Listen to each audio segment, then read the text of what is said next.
हाँ, जय श्री राम।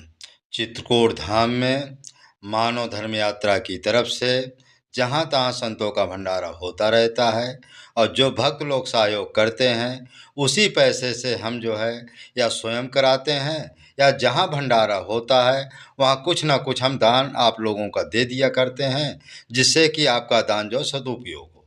यदि हमारे यहाँ हुआ तो पूरा लगेगा, ये दूसरे के यहाँ होता है जिसे आप बहुत कम मात्रा में देते हैं तो दूसरे के यहाँ वो पैसा दे देते हैं भंडारा के लिए, या दक्षिणा बांट देते हैं या कुछ व्यवस्था कर देते हैं उनको, या कुछ सामान दे देते। इस तरह से भंडारा जहाँ तहाँ आपका दिया हुआ चलता रहता है, या हमारे कुटी में हो या किसी जंगल में महात्मा में हो या कहीं हो, वो आपका पैसा सदुपयोग में पहुँच जाता है।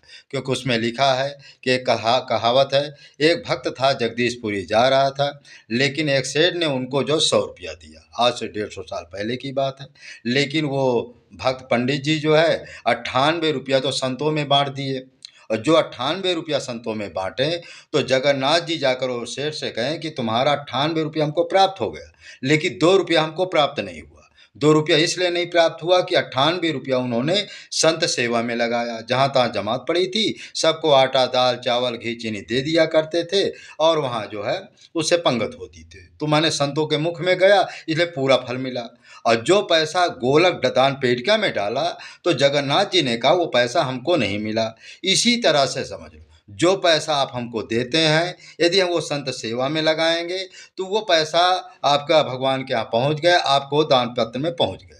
और जो पैसा आप जो है गलत जगह देते, बड़े बड़े कथावाचकों के यहाँ डाल देते हैं, दान पेटिका में डाल देते हैं, जिस जहाँ पर मनमाना पैसा है, समुद्र जैसा धन बरसा हुआ है, ऐसे जो दान पे पत्र में डाला जाता है वो पैसा भगवान कहते हैं इसलिए हमको नहीं मिलते। वो पता नहीं कहाँ जाएगा, क्योंकि वहाँ बिल्डिंगें बन रही, बड़ी बड़े जो है कारें हैं, गाड़ियाँ हैं, घोड़ा है, गलत दुरुपयोग भी हो रहा। इसलिए ध्यान करके ऐसी जगह पैसा दीजिए जो जंगल के महात्माओं की सेवा करते हैं या भंडारा करते हैं। अच्छा, जो भी पैसा आप लोग देते हैं, हम जंगल के महात्माओं को जब आटा दाल चीनी घी शक्कर या कुछ देते हैं, वीडियो बनाकर हम आपको दिखा देते हैं। और इस तरह से आपका दिया हुआ पैसा हमारे पास सदुपयोग में हो जाता है। फिर वो जो है जगन्नाथ जी उसको दर्शन देते हैं। और फिर जब वो पंडित जी वापस आए, उन्होंने कहा भैया 98 रुपया तो तुमने ठाकुर जगन्नाथ जी की सेवा में दे दिया, लेकिन 2 रुपया कहाँ थे? तो फिर उन्होंने पूरी बात बताया कि 98 रुपया हम संत सेवा में लगाएं तो वो पैसा आपको पूरा प्राप्त हुआ, भगवान ने तुमको दर्शन दिया उस संत सेवा के फल के बदले। और जो 2 रुपया हमने गोलक में डाला वो पैसा ना हमें मिला ना तुमको। यही सबसे बड़ी एक दूसरी कथा आती है। एक अंतर्यामी महात्मा थे, माने भगवान ही थे, जो भक्त था बेचारा, साधु सेवा करता था, वृद्ध हो गया था। उसके मन में था कि कोई जो है हमको नौकर मिल जाता तो ठाकुर जी की सेवा होती, संतों की सेवा होती। भगवान उसको 16 वर्ष का रूप रख करके अंतर्यामी के रूप में वो भगवान के पास गए, कहा हमको नौकर रखो। उन्होंने नौकर रख लिया, लेकिन उनकी एक शर्त थी कि 5 किलो पर डे खाते थे अंतर्यामी भगवान। और वो ये भी कहते कि हमारे बारे में किसी को सूचना न दें। तो जो महात्मा आते थे, अंतर्यामी जो है और उनकी जो है पत्नी जो है, दोनों मिलकर भोजन बनाते थे, सभी संतों को खिलाया पिलाया करते थे। इस तरह से बहुत समय तक वो चलता रहा। एक दिन उनकी पत्नी जो है बगल में किसी अपनी सहेली से कह दिया कि एक हमारे यहाँ अंतर्यामी नौकर है, वो बहुत खाता है, और अंतर्यामी थे, तुरंत गायब हो गए। फिर उन्होंने जो है अनुष्ठान किया कि जब तक वो भगवान हमको दर्शन नहीं देगा नहीं खाए। तो वो समझ गए कि वो भाई इतनी दूर से बात समझेंगे, इसका मतलब भगवान था। फिर दोनों जो है अनुष्ठान किया कि जब तक वो अंतर्यामी भगवान को दर्शन नहीं देंगे तब तक हम कुछ खाएंगे पिएंगे। फिर वो भगवान जो किसी न किसी आकर के प्रकट हुए, दर्शन दिए और कहा तुम्हारी कला सबसे ऊंचा और ऊपर, तुम हमारे सच्चे भक्त। इस तरह संत सेवा में देखो उनको भगवान ने दर्शन दिए। तीसरी कथा ये आती है कि एक बार जो है बहुत अच्छा दृष्टांत है। एक दृष्टांत ये है कि एक बार क्या हुआ, एक वेश्या ने भंडारा किया, लेकिन वो वेश्या का वो बहुत अच्छा था, स्वभाव मन बहुत अच्छा था।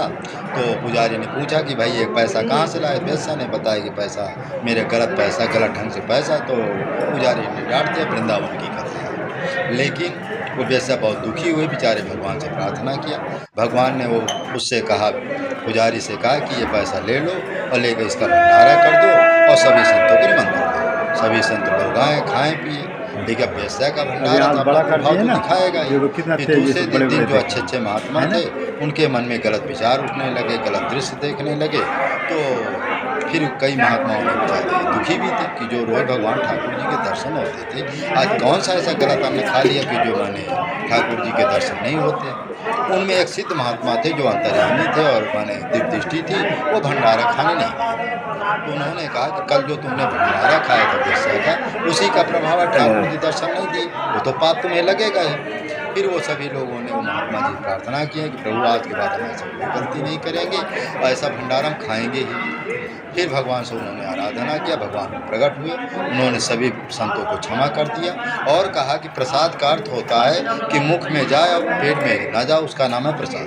तो इस तरह का जो प्रसाद खाता है उसको दोष नहीं लगता, और जो मनमाना प्रसाद खाता है, खूब तस्मई खाता है, खूब मालपुआ खीर खाते हैं, तो उसको भंडारा का माने दोष लगता है। ले भंडारा मांगे जाओ ना, और जाओ तो उतना ही खाओ जितना आपका पेट भरे, माने थोड़ा खाओ, भंडारा करना अच्छा नहीं होता।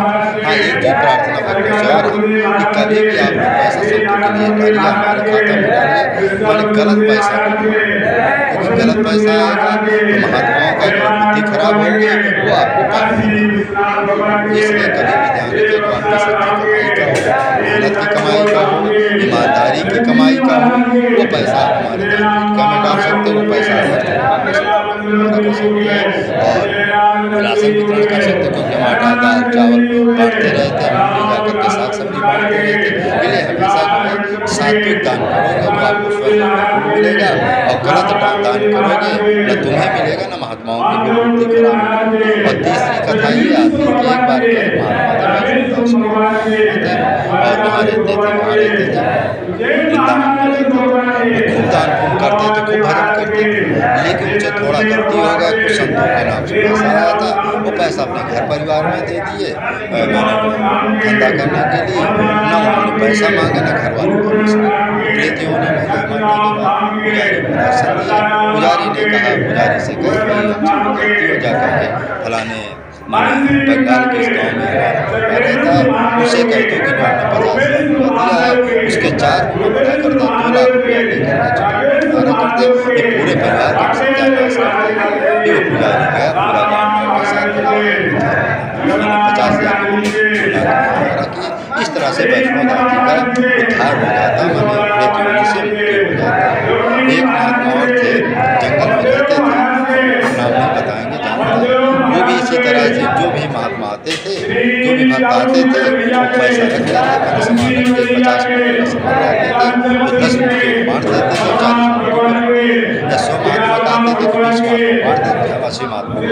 जब हमारे भयंकर प्रेत इतने बड़े प्रेत बने कि उनको जो जिनसे उनका प्रेम उनके पास जाते रोते हैं कि हमने संतों का धन का उपयोग किया, अब हमको ऐसी गति हुई है कि रात में कुछ खा पी नहीं सकते, क्योंकि जो साधारण प्रेत होते हैं वो थोड़ी बहुत जो जूठ के समय आपका जो रात में जूठन होता है उसको खा लेते हैं, और जो भयंकर प्रेत हो जाते हैं जिनको जिंद कहते हैं, ब्रह्म राक्षस कहते हैं, एक और खून ही पी, क्योंकि उनको खून चाहिए, क्योंकि राक्षस को इसीलिए कभी भी संत के नाम का पैसा, गौ के नाम का पैसा कभी भी सेवन नहीं करना चाहिए। और एक कथा और आती है, फिर इस तरह से उनका वर्णन बहुत खराब है। फिर एक कथा और आती है, कहते हैं अपनी कमाई का जो व्यक्ति दान करता है उसको जो है मरने के बाद उसकी मृत्यु होती है, उसके परिवार में कभी कोई बाधा नहीं होती है, शनि की बाधा नहीं होती है, ज़्यादा रोग नहीं होते हैं, ज़्यादा डॉक्टर का पैसा नहीं जाता है, और अच्छे मन दोबारा जब जन्म होंगे अच्छे उनकी बेटियाँ भी कम पैदा होंगी, क्योंकि लड़के पैदा होंगे कम पैदा, इसलिए वो दान नहीं करता। इस तरह से जो इस तरह से दान करता रहता है उस जीवात्मा का कल्याण हो जाता है। इसलिए हमेशा दान पुण्य करते रहना चाहिए। और वैसे भी कहावत है कि संत दर्श को जाए जो जो कोटिन जग समाए, कहते सेवा करो हमारे भक्त प्यारे की, बड़े आनंद दिन पर दिन श्याम सुंदर प्यारे। भगवान कहते हैं कि जो भक्त जो व्यक्ति हमारे संतों की सेवा करते हैं तो मैं उसका दर्शन उसके पास जरूर जाता हूँ। भगवान भी कहते हैं मोते अधिक संत कर लेता, उससे भी अधिक जो संतों के अनधिकार होते हैं। भगवान स्वयं कहते हैं प्रथम भगत संतन की सेवा, प्रथम भक्ति ये संत की सेवा है। यदि किसी को भक्ति की प्राप्ति करना है, सद्गुरु की प्राप्ति करना है, तो पहले जो है बगलों को खिलाना पड़ेगा। बगलों को चुगाते चुगाते कभी ऐसा भगवान की कृपा हो जाती है, कभी हंस आ जाए। उसी तरह से कभी साधु संतों की सेवा करते करते आपका प्रभाव देखा आपके गुण के बल पर वे कभी सिद्ध महात्मा हो जाते। एक कथा थी कि राम साहब जी अच्छे महात्मा थे, इसी तरह से उस घर में सब लोग आते थे, अजान ऐसा उनके मन में कोई अभिमान नहीं था। एक दिन सिद्ध महात्मा और दर्शन उनको दिए और बढ़िया खाए पिए। उन्होंने कहा किसी देवी देवता किसी प्रभु के पास किसी ठाकुर जी के राम जी या कृष्ण जी के प्रति आपका भक्ति है कि नहीं? उन्होंने कहा हम कृष्ण भगवान को मानते। तो सिद्ध माता राम साहब जी को सिद्ध महात्मा ने कृष्ण भगवान और राम जी का माने निर्गुण मंत्र ध्यान एक ही है, ये मतलब गुण राशि उसको नहीं बताएंगे। वो गुण माने ध्यान एक ही, उन्होंने राम जी और कृष्ण जी का ध्यान करने। अब उनको अनुभव हुआ कि जिसका कोई हाथ में रोज ठाकुर जी का दर्शन, रोज कृष्ण भगवान का दर्शन, नाना प्रकार की टिप्पणी, नाना प्रकार की यही संत सेवा का। संत कब किसके ऊपर कैसी कृपा करते हैं कोई नहीं जानता। इसलिए संत कहते हैं संसार में दो चीज बड़ा दूर, संत सेवा करना कहते हैं और राम नाम। संत सेवा में इसलिए मन नहीं लगता कि आपका पाप ज्यादा होगा, कभी भी संत सेवा और राम नाम का जप में भी कि जब तक राम नाम का जब तक साधु संतों की सेवा नहीं करेंगे, हनुमान जी का कोई पाठ पूजा नहीं किए होंगे, शंकर भगवान जी को यदि नहीं मानते होंगे, साधु संतों को नहीं मानते होंगे, माता पिता को नहीं मानते होंगे, तो आपको राम नाम पर विश्वास होगा नहीं।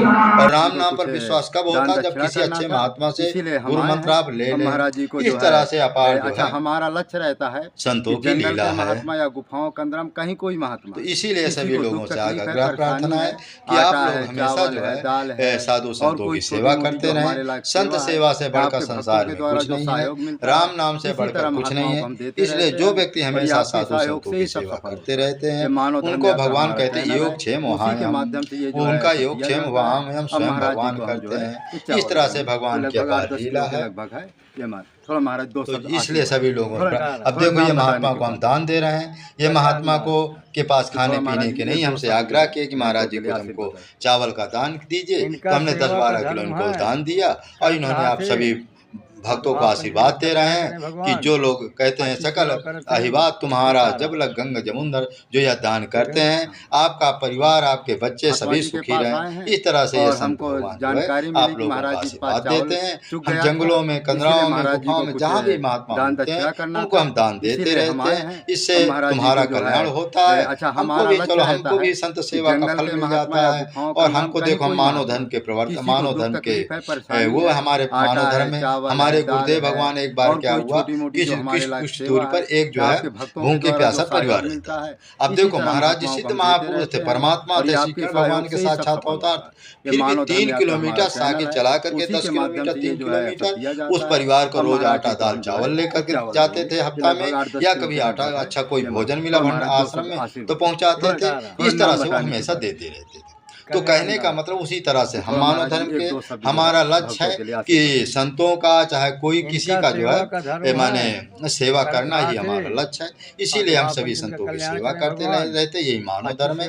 परोपकारी धर्मात्मा बिना साधन भजन किशोर को प्राप्त कर लेता है। इसलिए हम परोपकार करते रहते, संत सेवा करते रहते। इसके बदले हमें कुछ किसी से कुछ नहीं चाहिए और हमको न पुण्य से मतलब है न पाप से। जो 84 माने कहने का जिसको सद्गुरु की कृपा मिल जाए, योग क्रिया में आरूढ़ हो जाए, जो समाधि लग जाए, उसको पुण्य पाप से कोई मतलब नहीं है। न हमको दान से कोई मतलब है कि हमको उसका पुण्य मिलेगा कि नहीं, कोई नहीं। परोपकार करना हमारा धर्म, उसमें लिखा है कि परम छोटी मोटी जो हमारे पर स्वार्थ पर मानव 2 दल होते हैं, जो दोनों दल को साधता वो परमात्मा भगवान के धाम साकेत धाम जाता है। परमानंद उसे कहते हैं जो दोनों देश विख्याता है, जो यहाँ भी संसार सभी का स्नान करते हैं और राम नाम का जप करके या ध्यान करके भगवान के धाम चले जाते हैं। तो ऐसे संत होते हैं, वो ऐसे जो साधक होते हैं वो भगवान के धाम जाते हैं। इसलिए भगवान की लीला अपरंपार है।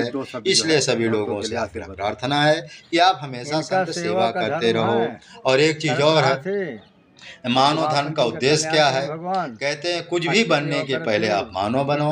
परमात्मा अंधा बहरा नहीं है। झूठ बोलने वाला कभी आगे बढ़ नहीं सकता है। सत्य बोलने वाला हमेशा आगे बढ़ता रहता है। और जो है क्या बोलते हैं, समाज में फैली हुई कुरीतियाँ अडम्बरों के विरुद्ध संघर्ष करना है। मानव धर्म की स्थापना करना है।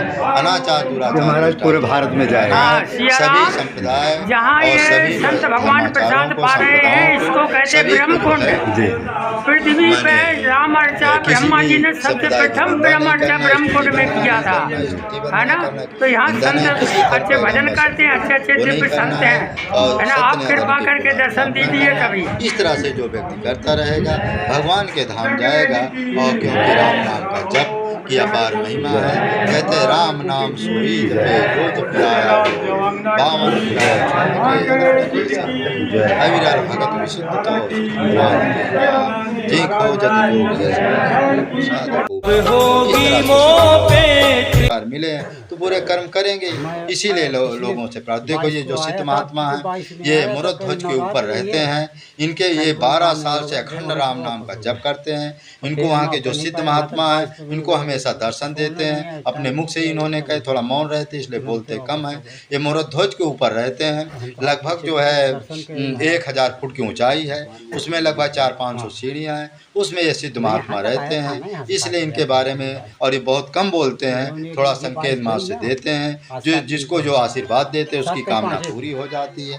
जो भी मूर्धध्वज आश्रम जाए इनका दर्शन जरूर करें। इनके दर्शन से जीव का कल्याण होता है। क्योंकि ये मौन रह करके व्रत करते हैं। 12 वर्ष अखंड राम नाम का जप करते हैं, अखंड साधना करते हैं। केवल धूनी में बैठे रहते हैं। इनके पास ना कोई कमरा है, ना कोई कुटी है, ना आसन, कुछ भी नहीं। माने बिल्कुल मैदान में बैठे रहते हैं। थोड़ा पहाड़ का आगे का भाग निकला हुआ है, माने उसके लिए पानी न गिरे, उसी धुनी में बैठे रहते हैं। दिन रात अखंड राम नाम का जप करते हैं।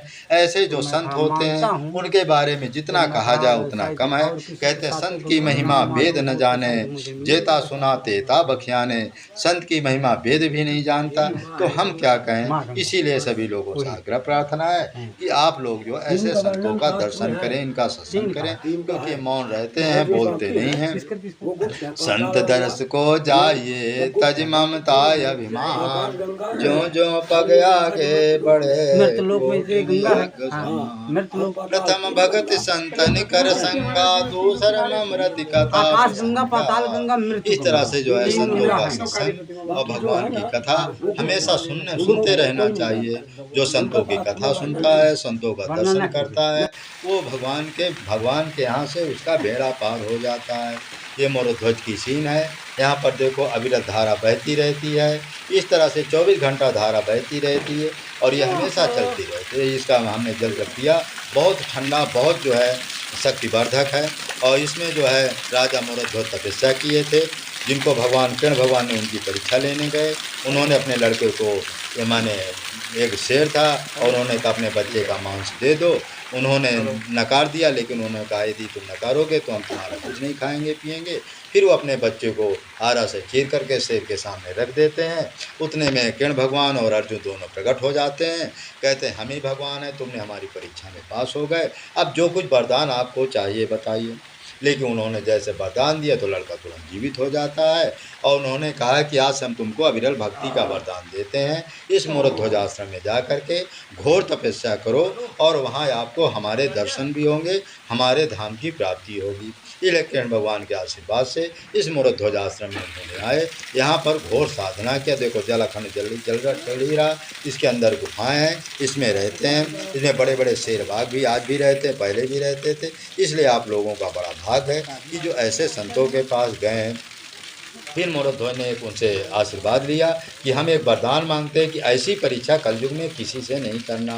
यदि ऐसी परीक्षा कलयुग में करोगे तो कोई भी भक्त तुम्हारा भक्त नहीं हो पाएगा, क्योंकि इतना कठिन परीक्षा में कोई पास ही नहीं होगा।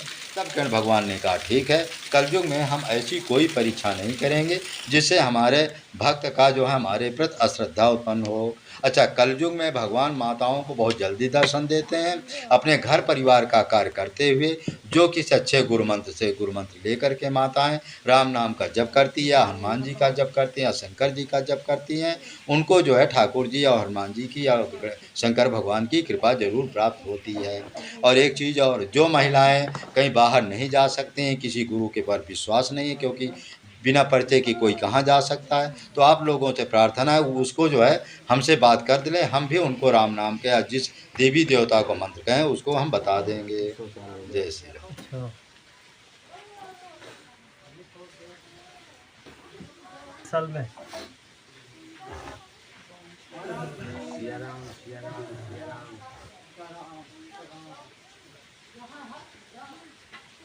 हमको यहाँ आनंद मिलता है, भजन करते हैं, अपना मस्त रहते हैं।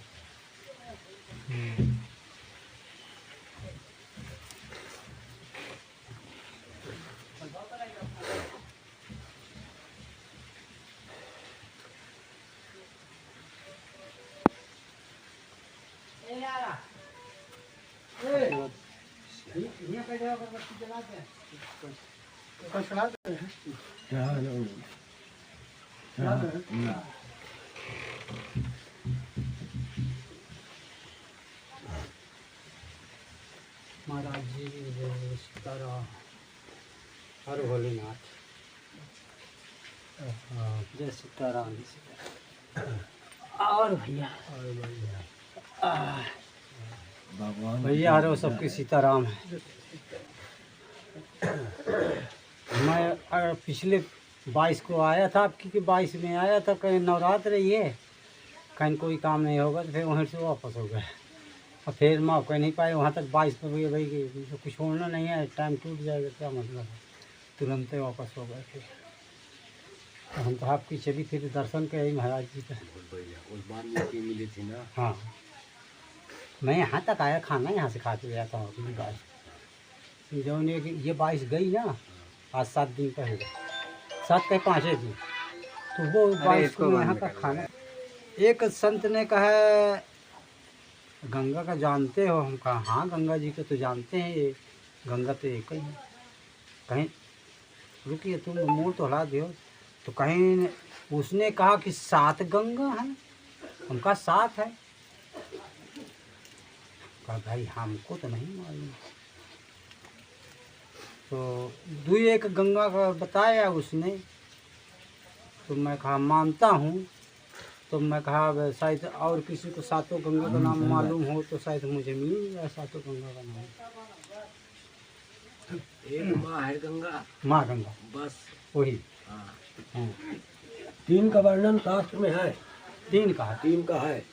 और जो बाकी है किसका वो गुप्त है। पाताल गंगा ये सब गुप्त है, बाकी 3 गंगा, आकाश गंगा और ये गंगा जो मृत्यलोक में है। मृत्यलोक में ये गंगा है। हाँ, हाँ, मृत्यलोक, पाताल 3 गंगा। ये प्रतिमा किसकी महाराज जी, तीनों किनारे से हैं? आकाश गंगा, पाताल गंगा, मृत्यु गंगा, हाँ, 3 गंगा है। तीनों काली प्रतिमा। बाकी जो है ना हाँ, वो गुप्त है, गुप्त है। उनको कोई नहीं जानता, उनका शास्त्र में वर्णन नहीं है। वर्णन ना कीजिए।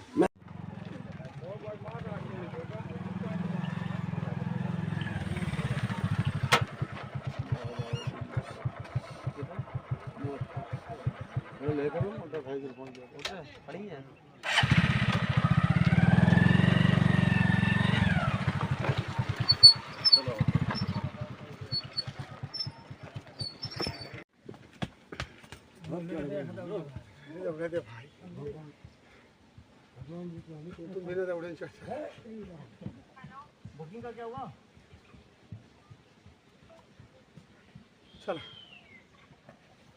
चलो राहुल।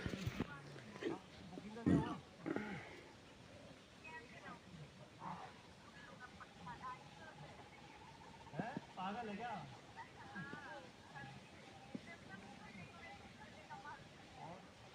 चलो आ जाएंगे धीरे धीरे, कुछ हो गया यार, हो जाएगा। मैं वहाँ पे हनुमान दास के जो वीडियो भिजवा दूँ, देखना वीडियो देखना, हनुमान दास लिखना।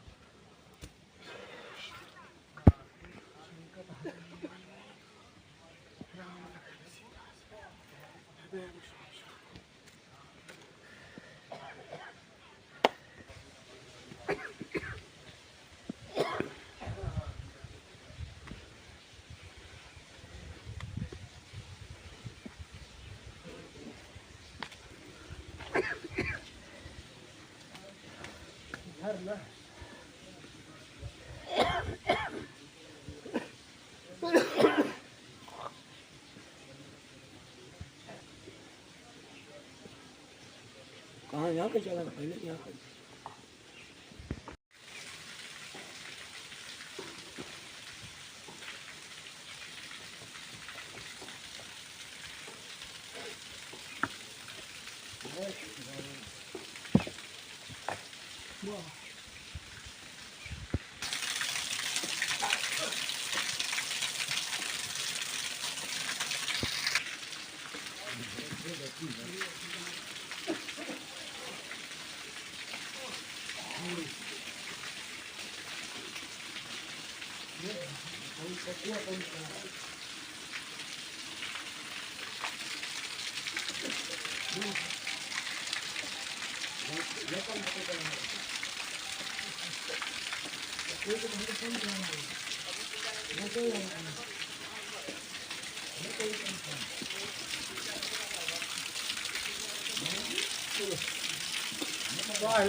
पवन तनय संकट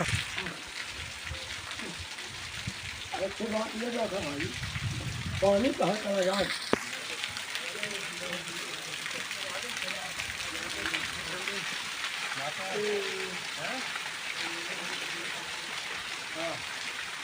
आ गया आगे खुला तो ये पानी ये दिखाऊंगा देखो ये देखो है ये देखो देख रहे हो क्या चाहिए हाँ अब नॉर्मल कर क्यों पानी के पानी है जरा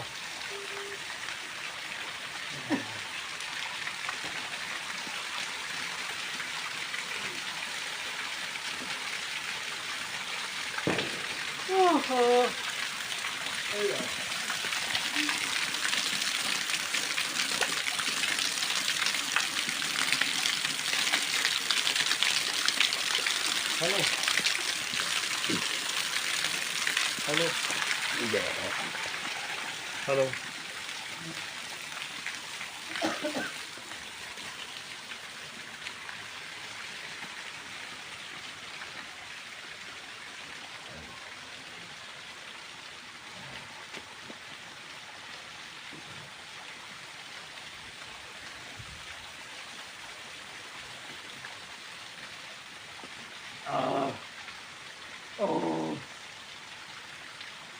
हेलो आवाज आ रही है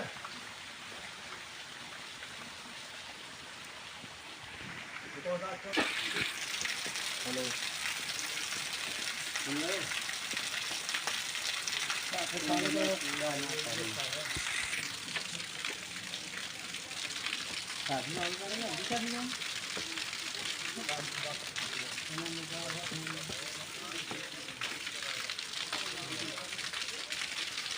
ऐसे हमारा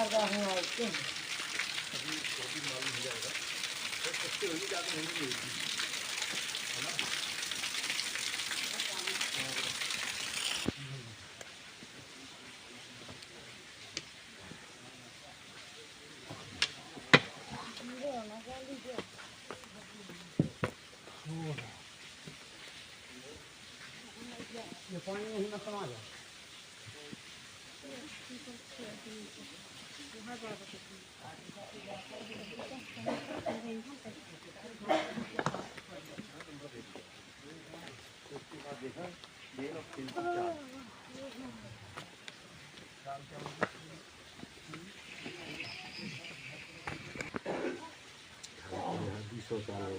अच्छा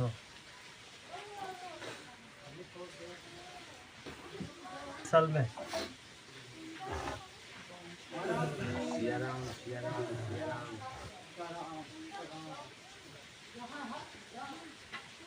हमको यहाँ आनंद मिलता है भजन करते हैं अपना मस्त रहते हैं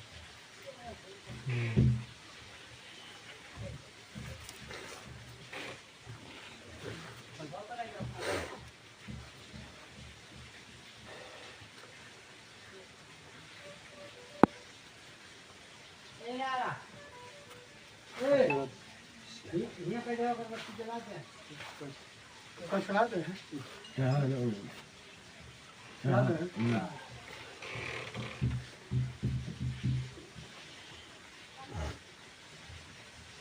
महाराज जी जय सीताराम, हर भोलेनाथ,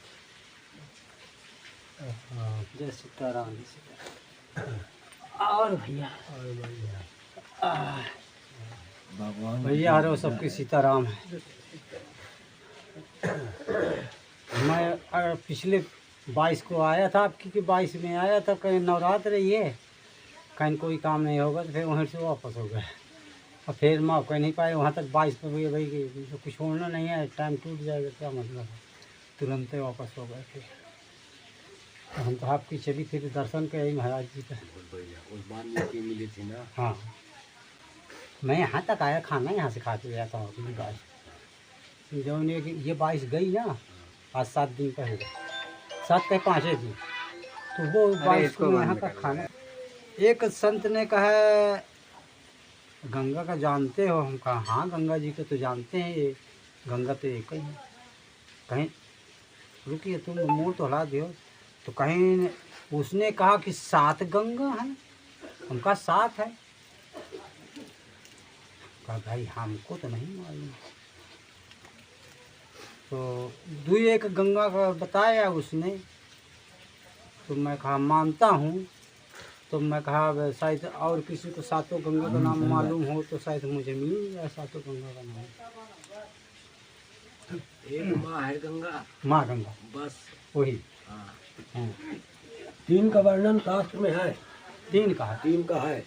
और जो बाकी हैं किसका वो गुप्त है। पाताल गंगा ये सब गुप्त है, बाकी 3 गंगा, आकाश गंगा और ये गंगा जो मृत्युलोक में है। मृतलोक में ये गंगा है। हाँ, हाँ, मृतलोक। पाताल 3 गंगा। ये प्रतिमा किसकी है महाराज जी, जो तीनों किनारे से हैं? आकाश गंगा, पाताल गंगा, मृत्यु गंगा, हाँ, 3 गंगा है। तीनों काली प्रतिमा। बाकी जो है ना हाँ, वो गुप्त है, गुप्त है। उनको कोई नहीं जानता, उनका शास्त्र में वर्णन नहीं है। वर्णन न कीजिए।